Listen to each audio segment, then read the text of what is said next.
கச்சா எண்ணெய் கழிவுகளால் கடலில் ஏற்பட்ட பாதிப்பிற்கு சிபிசிஎல் நிறுவனமே காரணம் என மாசு கட்டுப்பாட்டு வாரியம் அறிக்கை வெளியிட்டுள்ள நிலையில் அதற்கு பொறுப்பேற்று அந்நிறுவனம் எண்ணெய் கழிவுகளை அகற்றும் பணிகளை தீவிரமாக மேற்கொண்டு வருகிறது. மிக்சாம் புயலால் பெய்த கனமழையின் காரணமாக சென்னை மற்றும் புறநகர் பகுதிகள் வெள்ளக்காடானது. வடசென்னை பகுதிக்கு உட்பட்ட எண்ணூர் சுற்றுவட்டார பகுதிகளில் மழை நீருடன் கச்சா எண்ணெய் கழிவுகளும் கலந்து குடியிருப்பு பகுதிகளுக்குள் புகுந்ததால் அப்பகுதி மக்கள் மிகுந்த சிரமங்களுக்கு உள்ளாகினர். எண்ணூர் முகத்துவாரம் வழியாக கடலில் கலந்த கச்சா எண்ணெய் கழிவுகளால் மீன்கள் செத்து மிதந்தது மீனவர்களிடையே பெரும் கொந்தளிப்பை ஏற்படுத்தியது.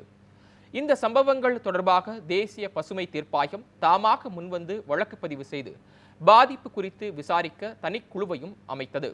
இதற்கிடையே எண்ணெய் கழிவுகளால் கடலில் ஏற்பட்ட பாதிப்பிற்கு சிபிசிஎல் நிறுவனமே காரணம் என மாசு கட்டுப்பாட்டு வாரியம் அறிக்கை வெளியிட்டது. சிபிசிஎல் நிறுவனத்தின் அருகே உள்ள மழைநீர் கால்வாயில் எடுக்கப்பட்ட நீரையும் கொசஸ்தலை ஆற்று நீரையும் ஒருமித்து ஆய்வு மேற்கொண்டதில் பீனால் மற்றும் கிரீஸின் அளவு அதிகம் காணப்பட்டதை வைத்து இந்த விவரம் கண்டறியப்பட்டதாகவும் அந்த அறிக்கையில் தெரிவிக்கப்பட்டுள்ளது.